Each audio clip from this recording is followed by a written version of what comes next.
Well, then I just collapsed. And then it started this circus, as I always call it, of 7 years, depression and burnout. Yeah, so we started to diagnose. They started to, because just wanted to know what was wrong with me. So I went to the doctor and I said, okay, let's go here, because I just wanted to understand what was wrong with me. So they started to test me and I got a diagnosis, and then I went into therapy and they got me pills. And the thing was, yeah, it was horrible. And the thing was, it made me only feel worse every time. Today's guest is Maggie Maris. Maggie's an author, she's a coach, and most importantly, she's a survivor. Maggie opens up about her childhood struggles in school due to undiagnosed dyslexia and ADHD, which then led to feelings of inadequacy and really the development of harmful patterns of perfectionism and people pleasing. She talks about how these feelings went unnoticed for a long time, and they were really masked by a constant quest for that external validation. This is something that I talk about in so many episodes, and so it was so interesting to hear how Maggie navigated this in her own life. But her story doesn't just stop at identifying the problem. It's really about the journey that she undertook to overcome it. And she went to great lengths and finally was able to find a space where these personal struggles, the challenging life events, and really the immense pressures that she faced led her into that severe depression, but then ultimately out of it. So I'm not going to give everything away, but I'd like to introduce you to my new friend, Maggie Maris. I'm Matt Gilhooly, and this is The Life Shift, candid conversations about the pivotal moments that have changed lives forever.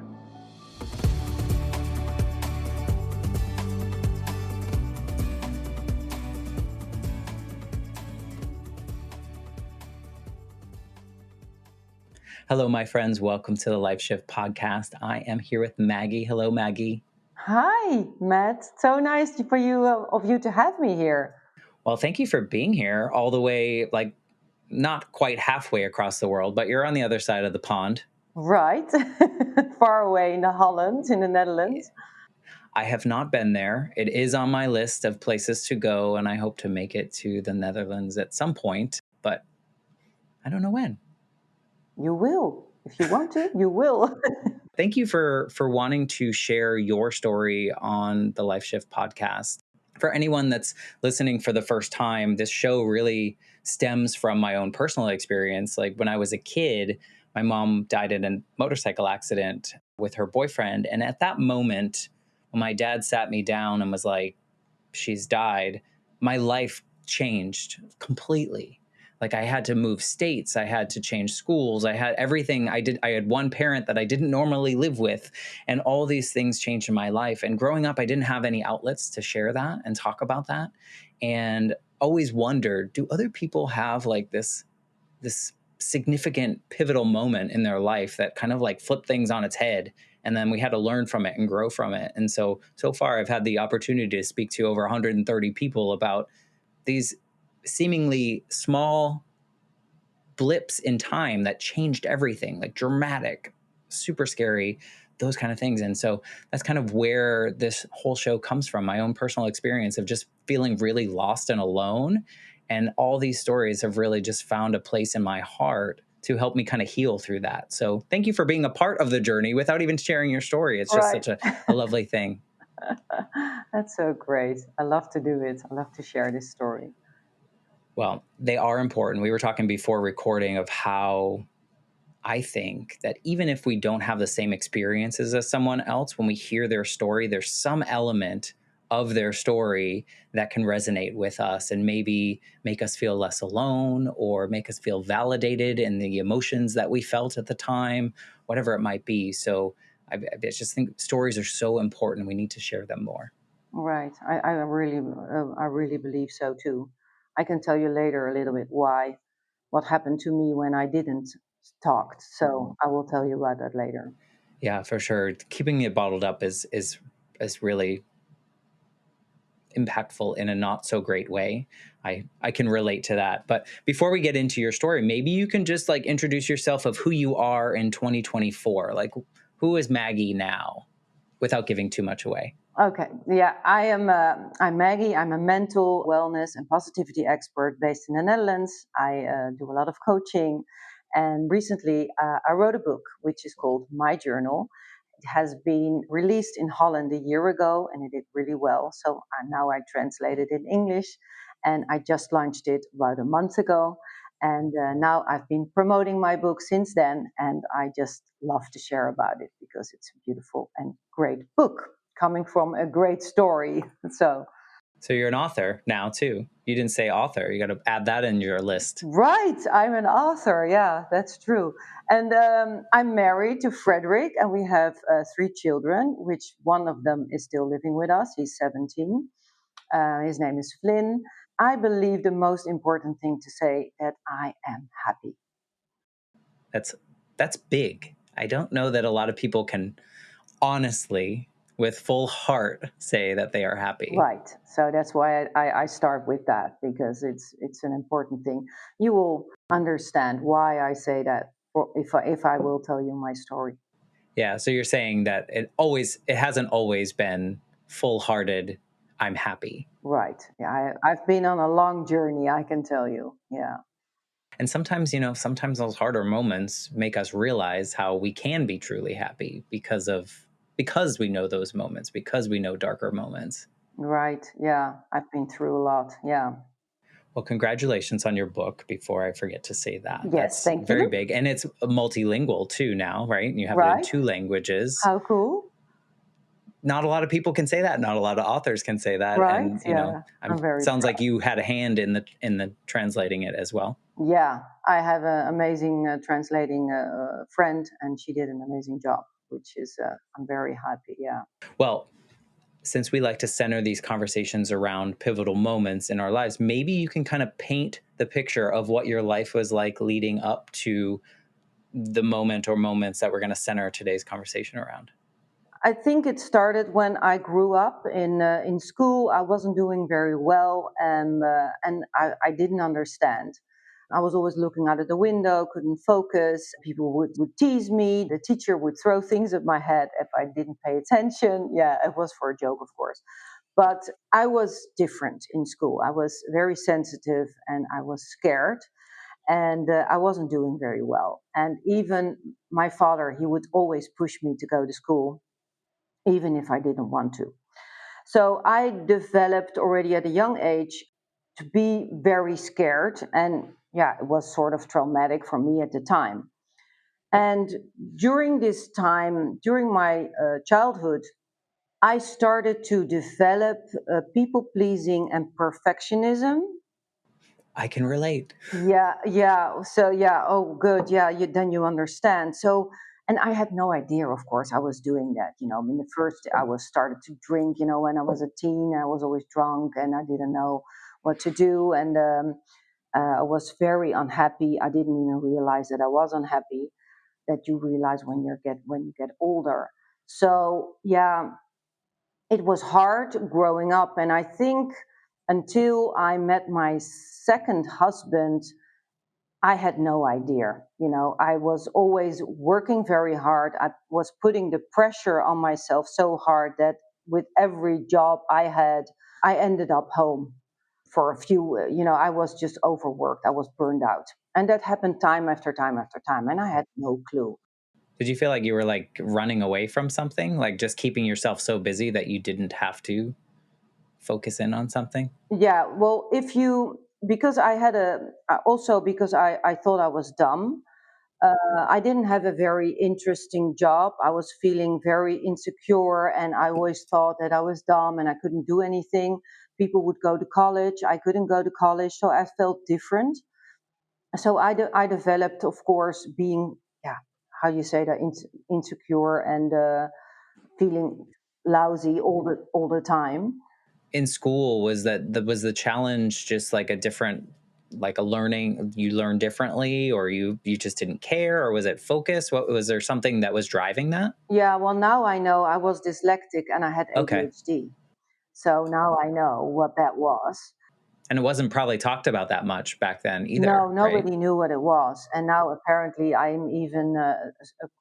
I can still not say it, but I'm sort of smart. So that was behind it. I had no idea, if you tell yourself that you're dumb, if you really start to believe it, it becomes your own reality, right? Yeah. And if we absorb that what everyone else is like, or what we're either assuming everyone else thinks that we are, and Right. then we, like you said, tell ourselves that story over and over again, it becomes second nature. But also because people didn't know about dyslexia or ADHD as Right. much, they Right. just thought like, oh, this child has no focus or whatever it may be. But really, these are underlying things that people didn't understand. So they just attach, oh, she's not smart, which is probably the farthest thing from the truth. Yeah, yeah. But yeah, you feel so lousy. You don't want to go to school. And I just wanted to impress people, and I didn't know I was doing that. I just needed the approval. So I just started to, when I had jobs, I just started to work very hard. So everybody would just see, how good I was doing. And I didn't know this, but I was, of course, looking for the compliments. And I was working harder. Acceptance. Yeah, acceptance, and you see, I'm doing a good job. So getting older, and I met my second husband, and he was so gorgeous and very intelligent and very sweet. So I wanted to impress him, and then it actually started to get worse and worse. I put so much pressure on myself that even when I was cooking for him, I was just putting a lot of salt in the meal, and I would ask him, do you like it? Do you like it? And he said, well, honey, you put a little bit too much salt in the dinner. So that was always very funny. And of course, I had no idea I did that. And then also in that time, we bought a house and I redecorated it. And I just worked so hard on this house. And when it was done, it was really beautiful. And I was always, when people came in the house, I was just like waiting for them to give me a compliment, Right. The approval. right? Approval again. I had no idea I was doing that. So I would, think about it. And I would sometimes, if they didn't say anything, I would just think, should I ask, should I ask them for approval? Should I ask what they think? Well, this gives, just a situation, always looking for approval and compliments. And after that, we got our son. Our son Flynn was born, and he was very big, and the labor was very difficult. So I was already tired from all these years working too hard, trying to impress everybody. I was really, really tired. And when he was born, it was so hard, and he didn't sleep because he was very big and he was hungry all the time. So I was really losing it there. And after that, I think after he was 1 year, my second husband asked me to marry him. And I said, oh my God, really? Do you want to marry me? I could still not believe, of course, that this gorgeous, great, intelligent man would fall for me. So he asked me to marry him. And I said, you know what? I think we have a little problem. And he said, what do you mean? I said, well, I'm so tired. And I don't know if I can do it being a perfectionist and a people pleaser. I knew the perfectionist, the people pleasing, I didn't even know at that time. And he said, well, you're going to be fine. We're going to get you help. So I did get the help, and I did get the wedding, and it was perfect. Being me, all perfect. These people still talk about it. And then afterwards, we had the wedding, and it was perfect. And my father even came, and he was very sick at the time. So after my father, a few months later, my father passed away, and that was, of course, very horrible and terrible. And as you can imagine, I was in bed for, I think it was 3 months or something. I was feeling so lousy, and I was afraid to share this with people. Yeah. Because, I mean, all that approval that you wanted all this day, how could you possibly tell them that you weren't feeling great? Right. So, and even I did share it to one friend, and she said she got really mad, and she said, you cannot say this. You cannot say this because look at where you live. Look at your house. Look at your husband. Look at your children. Look at we have all the money. You have 2 cars. Don't you ever say that you're not feeling good. And this moment changed my life. Also, this wasn't the pivotal moment. And I went to bed. I couldn't talk for 3 days, and I didn't talk to my husband. And this when it initiated my depression. And I think about a week later, I just collapsed and I screamed and I ran to the bathroom, to upstairs to the bathroom, and I had a nervous breakdown. So yeah, because I stopped You were sharing. holding it in. Yeah, and I was so ashamed because I didn't know and I didn't understand what was wrong with me. Why was I feeling so bad? Why was I feeling so down? And of course, my father died. But other than that, I didn't understand. Right, because you had absorbed all of that your entire life, packing that in. Right. It's interesting too because I think of your story and how, your whole life it sounds like you were looking for this validation, this approval, this you did a great job, this pat on the back kind of thing, which is totally understandable. I totally did that after my mom died. Like I thought everyone had to be proud of me Hmm. for them to not leave me like my mom did Right. by dying. And because I was young, I didn't really understand what that was like. But what was interesting is like the one time you tell, or like maybe one of the few times you tell someone how you're feeling, and she starts to point out all the things that you wanted validation for, like good car, nice, like you have all the things, you have a happy family, you have a nice house. And you probably felt like crap after that conversation too, because it's like all those things, and they're not making me feel the way that I Right. wanted to feel. Guilty. So it's Yeah. like this messed up part in our head that you're like, wait, these things are not working together Right. anymore. Yeah. I can imagine how that would make, or I can imagine how that would lead someone into depressed feelings or depression or whatever you kind of led into. It makes total sense to me because it's Right. like my whole life I've been chasing this. And then once someone validates it, it feels negative. So now what? Yeah. Now what? Yeah. Well, then I just collapsed. And then it started this circus, as I always call it, of 7 years, depression and burnout. Yeah, so we started to diagnose. They started to, because just wanted to know what was wrong with me. So I went to the doctor and I said, okay, let's go here, because I just wanted to understand what was wrong with me. So they started to test me and I got a diagnosis, and then I went into therapy and they got me pills. And the thing was, yeah, it was horrible. And the thing was, it made me only feel worse every time. So I was this good girl because I always wanted to do my best, and I love experts. I said to my husband, I said, okay, we're gonna figure out what's wrong with me, and then we go to the best doctor there is. That's why I wanted the diagnosis. And then if we go to this doctor, then he will just tell me what to do on a note, and I will Right. just do that. Work hard, And I'll be good. and I'll be good, right? And I'm off again. But that didn't work that way. So I got diagnosed, and after diagnosis and therapy after therapy, and it got only worse. Even I had my attempt on taking my own life. Um, Yeah, it didn't work. I always say I'm very happy, of course, it didn't work. Yeah. But Well, sometimes you get to this place where you're just like, okay, because like you just said, you're like, these are experts. They should be able to give me something because we've been conditioned in the way that like there should be an easy fix to everything, right? Like there's right, a right and a wrong, and we can yeah, get the answers and we can move through it. And then when you get the answers and it doesn't help and it makes it worse, I can imagine how much despair that puts you into, or any human that has these feelings. So I'm sorry that you had to go there. I'm glad that you failed at it, yeah.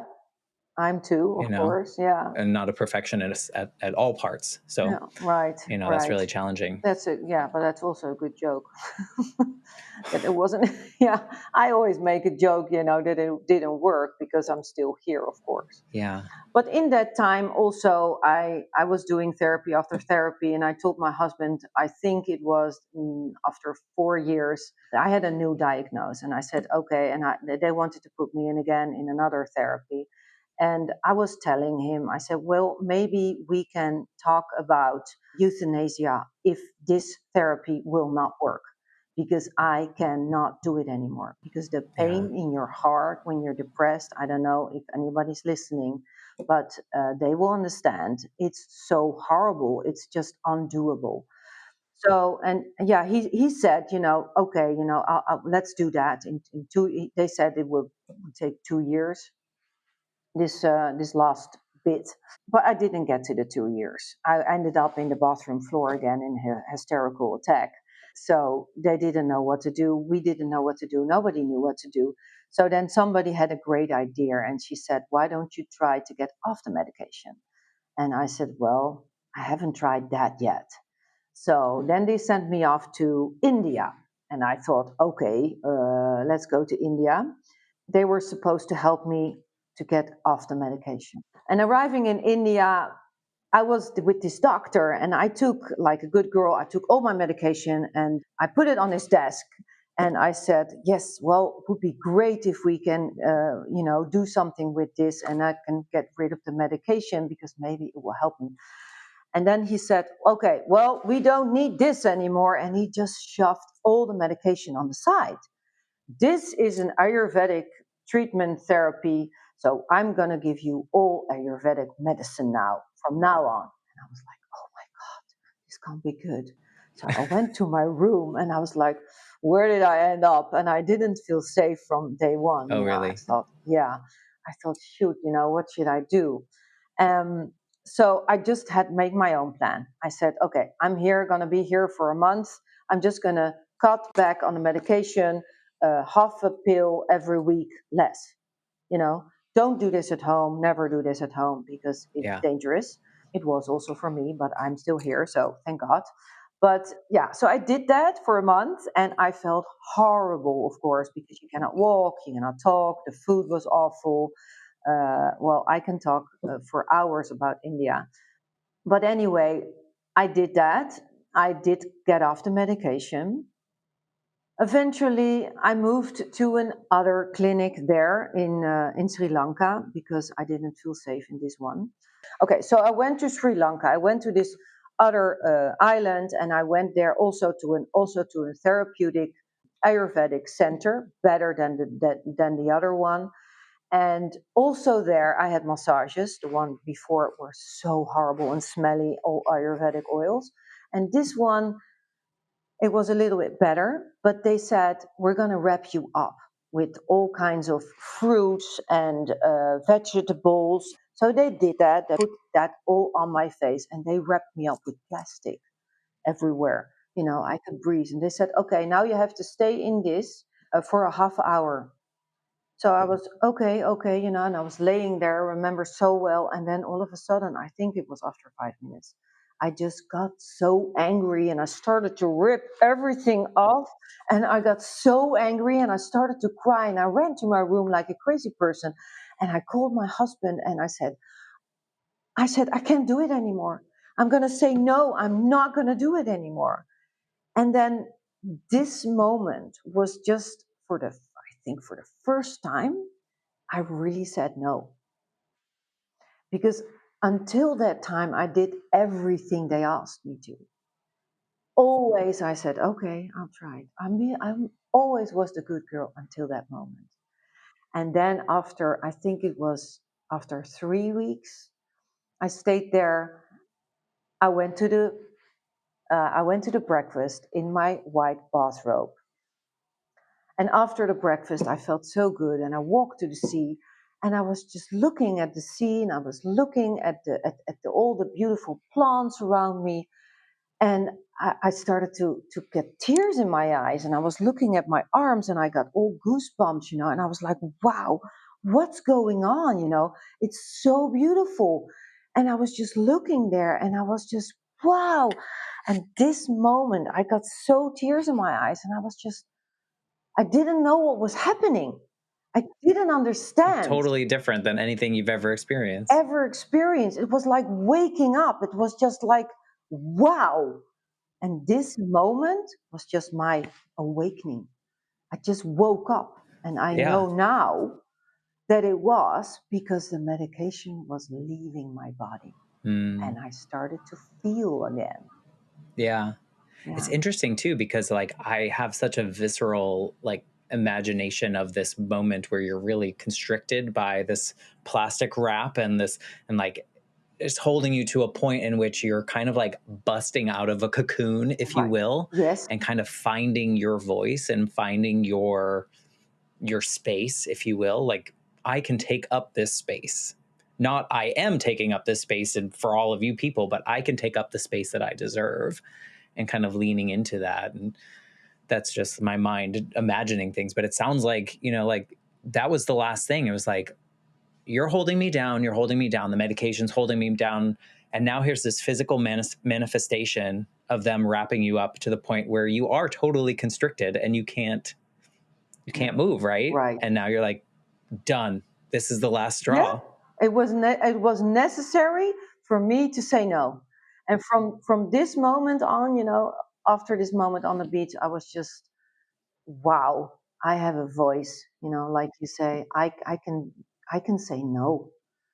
And now, after many years, I understand a lot about everything that happened. And I look back and I went home and I started to research and read everything there is to know about the brain, about the health, about mental health, about physical health. I just wanted to understand because still I didn't know what was wrong with me. I had all these therapies and I had all these things, and I still did not understand what was wrong with me. That came later.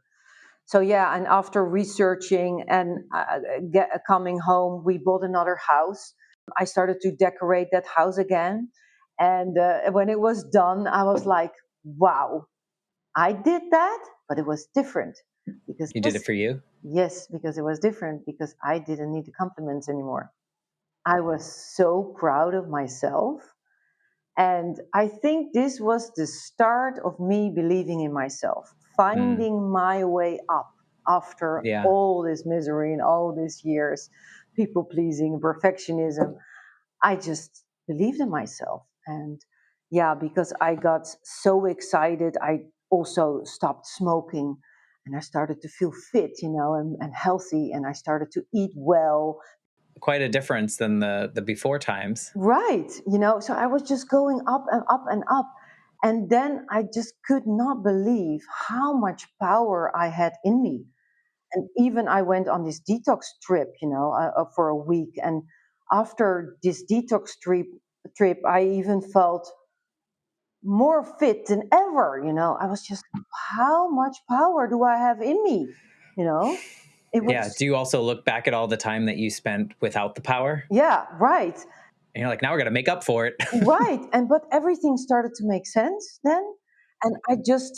And I wanted to write it down. And my daughter said, why don't you? I was always telling my daughter, maybe you can see it like this, or maybe you can do this. And then she's always said, Mom, I'm not ready for all this stuff. So maybe you can write it down. And that's actually when it started that I really got the idea from her that I've always wanted to write a book. And in that time, it was COVID, and many people were in distress and not happy. And I was feeling so happy. So I was just thinking, I have to do something with all the people that are not in a good place. What can I do that they can do at home? And then I just developed this method because I wanted it to be easy. I wanted it to be fun. I wanted to be accessible and nice. And so first I had the method, and I thought, okay, let me think here. They have to be open for it, because if you're not open, you cannot change anything. And then I thought the second was okay. You have to start to get to know yourself because I was getting to know myself, and then I started to, fall everything fall into place. And then the third part was taking care of yourself. And then I finally understood what everybody was telling me all these years. You have to love yourself, girl. And I never understood. And then also I did that. So, It's kind of funny though, because you probably, like, I think when you were telling your story, like growing up and whatnot, like all those things that you just mentioned, you could probably at those times say, yeah, I was open because I was trying to find the answer. Yeah, I thought I knew myself because I was doing all these things to get everyone's approval and all. Like, it's interesting how you can see the same things right, in a different way, and right. like how in, I guess not enlightenment, but like awakening, as you put it, can kind of change the perspective of things. Yes. Because sometimes it's just the perspective that we're looking at things that changes things. Even like your childhood experiences of like now knowing that it was dyslexia or ADHD or both changes that whole perspective of how like you probably look at that younger version of yourself. Right, right, completely. And the cool thing is that everything started to make sense. Was there any anger in that though? Like in the happiness, was there anger about the past? In the beginning, yes, I was very angry at all my doctors and therapists and everybody. Very. But then I went to this amazing person, amazing coach I had, and in the beginning, I always thought, I'm different, and with me, it doesn't work that way, or I probably have something very, yeah, somebody nobody understands yet, or something. I didn't know because he was saying all these things. I didn't believe him in those 6 years I was bad, 7. And after that I came back to him, and then because my perspective changed and I saw everything different. And then he That's so started to interesting. explain everything about, who are you blaming, and about the approval, and about needing, and how you look at the world and how you look at yourself. And then everything started to fall into place. And It's fascinating. I had a similar experience. Like, it took my mom died when I was 8. And so it was late 80s, early 90s. People weren't really talking about grief as much as we do now. We weren't really talking mental health, especially kids. Like, I think a lot of people just assume that kids just bounce back, they'll be fine, everything will be okay. right. And so the people around me didn't really have the tools to help me. And I absorbed kind of like what you're talking about, this perfectionism. Like, I have to be great because otherwise I'll be alone. And it took me like 20 something years to kind of go through that grieving process of losing my mom. But I had a very similar like moment. I was with a therapist, and she was having me explain things, and I was always just placing blame here and putting, all this stuff. And she's like, you realize that since your mom died, you've been making all of your decisions as that 8-year-old kid who was afraid. And it was like, like you're explaining, like you look at your arm and the goosebumps, and Yeah. you're like, oh. But after that, and the reason I asked that question is after that moment, I was like, kind of like almost mad at myself for not realizing that earlier, and all the years that I had where I could have been living a different life had I put that simple thought together and kind Right. of move through it. But again, hindsight's 2020. But at the same time, I had this like weird anger, even though I felt freer and I felt like things I could move forward. I was still mad. Yeah, I understand. Yeah, it's a pity they don't teach it in schools, right? I really think They they might should. now. I don't know. No, no, they're not. No, they're not. No, Not yet. No, I really. it's hard. And I think that as humans, well, I should say, as Americans, I think we skirt around a lot of things that seem to be scary, and death is one of those things. All And right. it's weird because like we're all going to die at some point.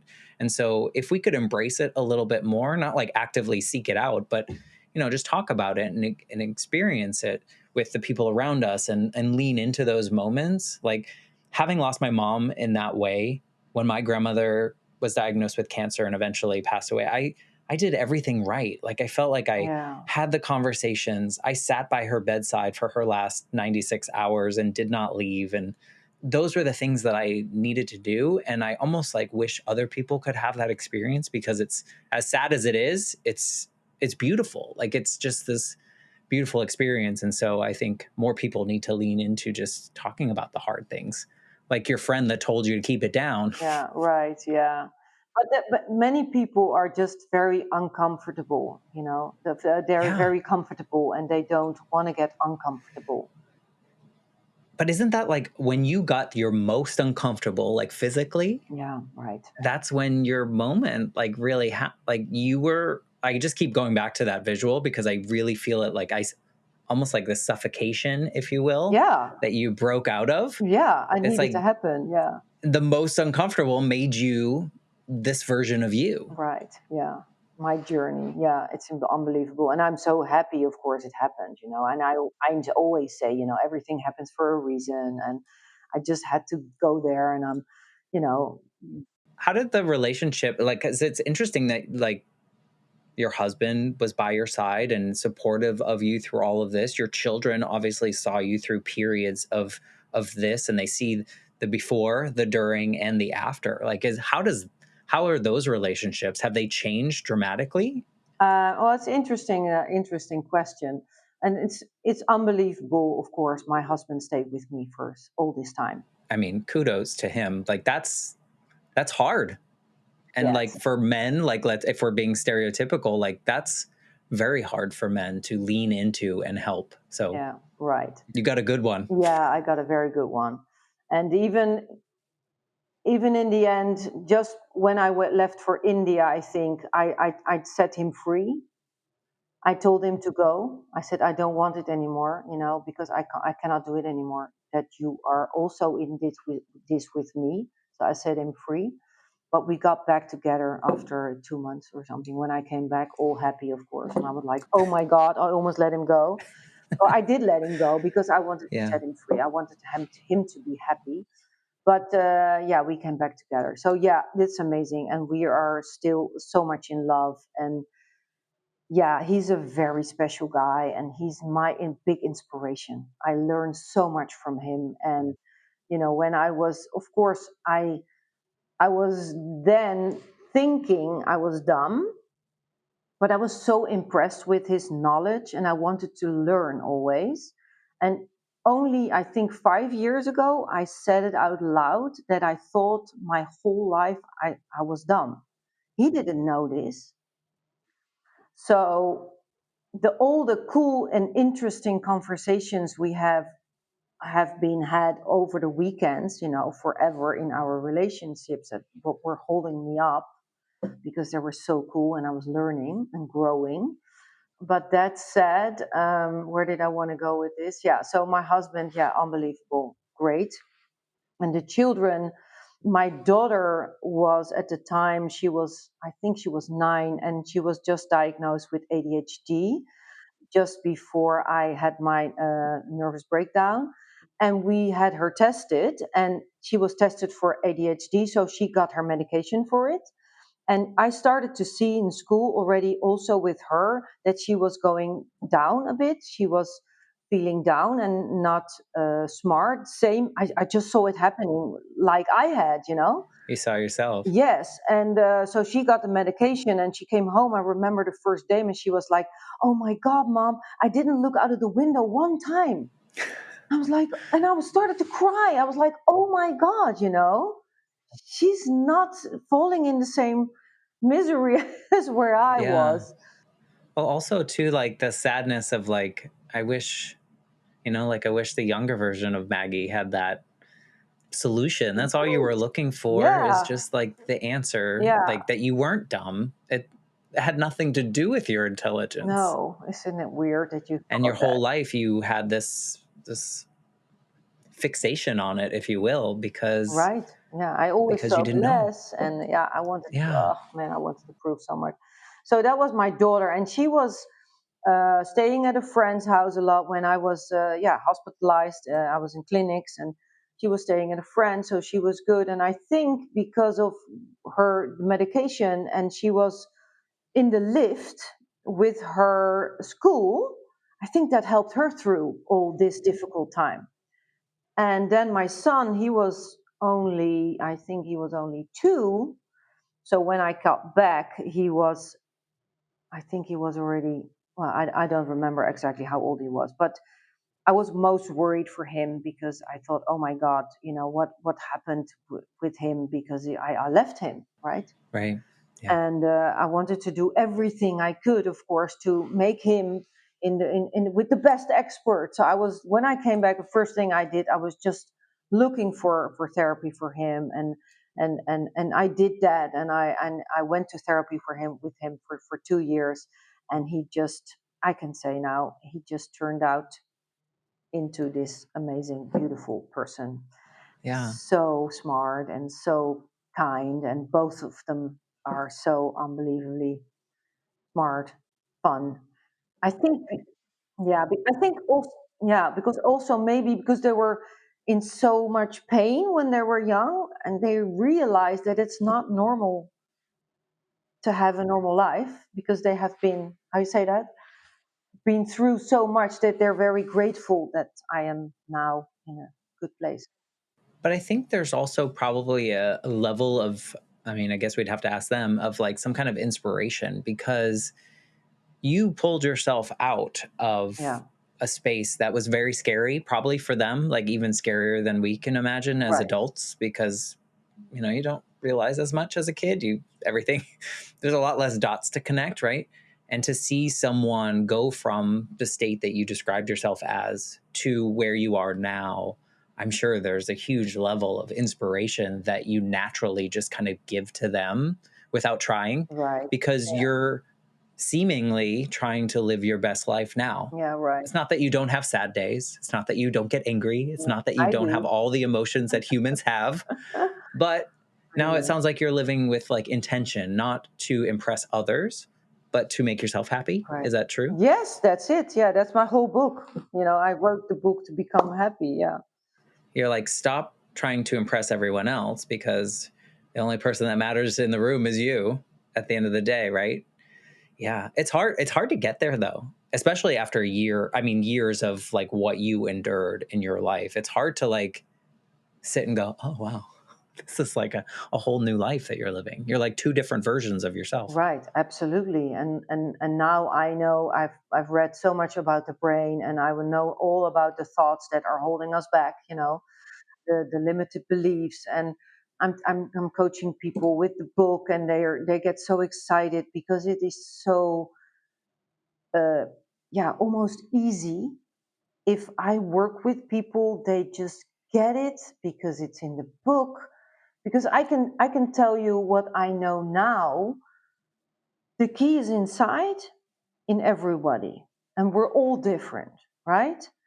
And I think a lot of people don't realize this, that if you start to listen to your heart and do the things that are good for you, that you can change your life. But they don't know, they don't understand it, they don't know that this is true. I think a lot of that is society. I think that at least my generation was fed a lot of things of like, this is what success looks like. This is what Right, happiness looks like. right. This is what. Yeah. So we were always chasing that. And so I think, I don't know, maybe you would notice this in the people that you work with.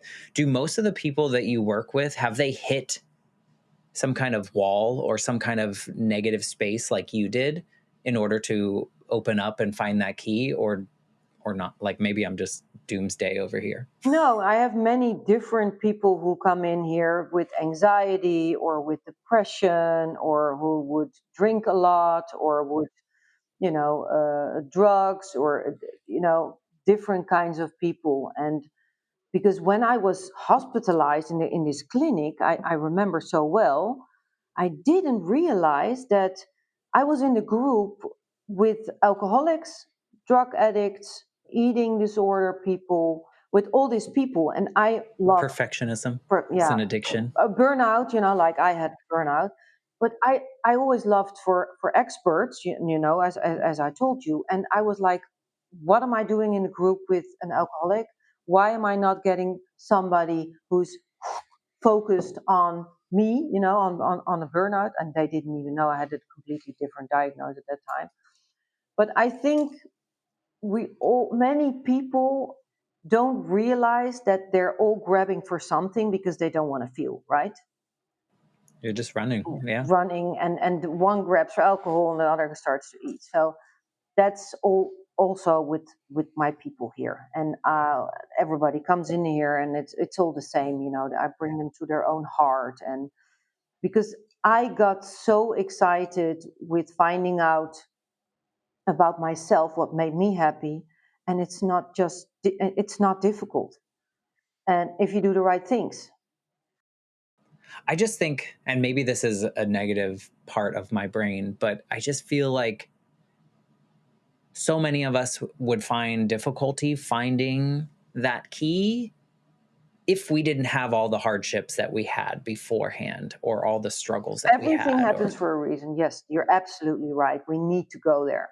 But I think it would, yeah, but it's good. I really believe that. But I think it's like you said, I wish I knew this thing before. I had the same. So I thought, let's write down the basics because I didn't just write the book, it's a journal. I can show you quickly. It's a journal. And they are writing their own story. okay, So it's not about me. I'm not even in it. So it's all questions. So yeah, so it's like this journal, and they're getting all these questions. So what's happening? They will write their own story, their own but they manual. have to be open, like you said. They have to be open. Right. So the first one is have to be open, Yeah, and if because not, if you're not, you're just going to make one up. You're going to write things that you think other people would be impressed by if they saw it. yeah, right. Isn't that the comparing one? Yeah. No, Yeah. but they have to be open because if nothing changes, and they have to want to change. Are they willing to change? Do you think if you had the key as a child, and you knew that it was dyslexia, and you knew it was ADHD, and you had the key, and the medicine was given to you and things had changed, do you think you would be this version of you? Do you think you would be who you are right now? I know you say everything happens for a reason, but I'm wondering, do you think that your path would have gone somewhere totally different? For sure. In a weird way, is there a gratefulness for the challenges that you experienced to bring you to where you are now? Maybe gratefulness is the wrong word, but No, I'm grateful every day. It's just so important because, yeah, maybe it's because I've been so deep in so much pain, and it's really like this. And because you have experienced that, I am now, of course, in this superpower feeling because I've been yeah, in the worst, you know? yeah. So, yeah, Yeah, I have this conversation with a lot of people. It's really challenging for me because, I would never want my mother to die in the way that she did. I didn't want her to die. But since that happened, I am grateful for the experiences that have come because of that right. really hard, tragic moment that I can't change, but I would Of change. course, yeah. Yeah. But I also know that had she not died, we would not be having this conversation. I would not be who I am. I would not be where I am. So it's a weird thing, but I also think that I'm happy that I am the way I am, but I know it's because of something Right. Yeah. that happened way back then. Right. And it sounds like you probably feel Yeah, it's the same. similar. Otherwise, I would have never written a book, and I would have never been so proud of myself, and I feel so good. And, even the children are involved in this whole thing now, and they always, support me, and I'm sure they're very proud of you. they're very proud. Yeah. I remember when I stopped smoking, They're like, because finally. yeah, because they hated me smoking, and that was the one thing that didn't work when I was away. Stopped smoking, so I came back and I still smoke, and that was one thing I really wanted to do. As I think it was 1 year later, and I stopped smoking, and they were so proud. They baked me this cake, and they were like, "Mom, you did it! It's so cool." Oh my God, how that changed your life, my life. Stop smoking. Yep. Yeah, Yeah, you saved a lot of money. Uh, yeah, right. so I like to kind of wrap up these conversations with a question that's not, it can't really happen. But if you, this version of Maggie right now, could go back to the version of you that was laying in bed for 3 months after your father passed away, and you were holding everything inside, you decided to share it with someone who told you to keep it down. You have everything. Everything's perfect on the outside. Is there anything you want to say to that version of Maggie laying in bed based on what you know now? Yeah, yeah, comfort her. Poor you, poor you. You believed your thoughts. And, because I was going in my mind about, oh my God, you see, I'm not good at anything. Oh my God, you see, I'm a bad mother. Oh my God, you see, I cannot do anything. Oh my God, I'm a terrible person. I don't know what I said. It was so horrible. You see, I'm so spoiled. it was, yeah, and I just wished for her. I She needed a hug. Yeah, need a hug. You poor girl. Yeah. So You probably wouldn't have listened at the time either because you were so involved in that space. It's really dark. It's a dark space to get into and it's hard to get out, but you got out. And I think that's, like you said, we all have the key within us. It's a matter of finding it and having the confidence to find it and then to be open to whatever it can unlock if we're going to go with this key metaphor. If people want to check out your book or they want to get in your circle, they want to get in your orbit and connect with you, what's the best way that people can find you and find what you're doing? my website, of course, maggiesway.nl. And I have an Instagram account. They can follow me at maggies.way. And I think the easiest way for them is to order my book through Amazon. They can just type in Maggie Maris and my journal. By finding yourself, you will find your happiness. So that's easy to for them to order the book. Awesome. We will put the links to all those things. So if you're listening and you want to connect with Maggie, you want to check out her book, we'll put the Amazon link and we'll get your Instagram link and then we'll get your website link on there for them. So you can just go ahead and click on that and connect into Maggie's world and see what she's doing and see how she's kind of finding the way to live her best life every day. Yeah, It sounds like that's the goal, right? yeah, right. That's everybody's goal, right? Yeah. Thank you for sharing your story in this way and kind of inspiring people through real life situations, which, it's not all sunshines and rainbow, right? Like No. there's a lot of moments in our lives that we should be willing to share. And I'm so glad that you're out here sharing your story in the way that you are. So thank you. Yeah, and really hope that it comforts people, about, because I've been so depressed, and I got out, and I wrote a very good tool for people to get out if they are open to do it, and they write their own manual and their own story, and I really wish that for everybody, because that's my ikigai at the moment, my passion, my mission to share my story with everybody. Yeah, to give them the power to continue and to not give up, because that's very important. That's the key. Keep going. Yeah, keep going. You're gonna find it. Find your answers. Yes. Yes. Well, thank you. And thank you all for listening. And if there's something that Maggie said today that you think someone in your circle needs to hear, we'd love it if you would share this episode with them. And or maybe if you find something really compelling about what Maggie said and you want to reach out to her, I'm sure she would love to hear from you. Yes, I would So love please do that. The links will be in the show notes.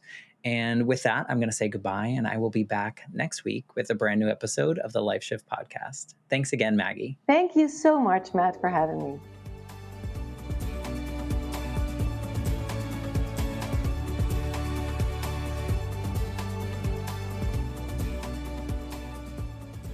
For more information, please visit www.thelifeshiftpodcast.com.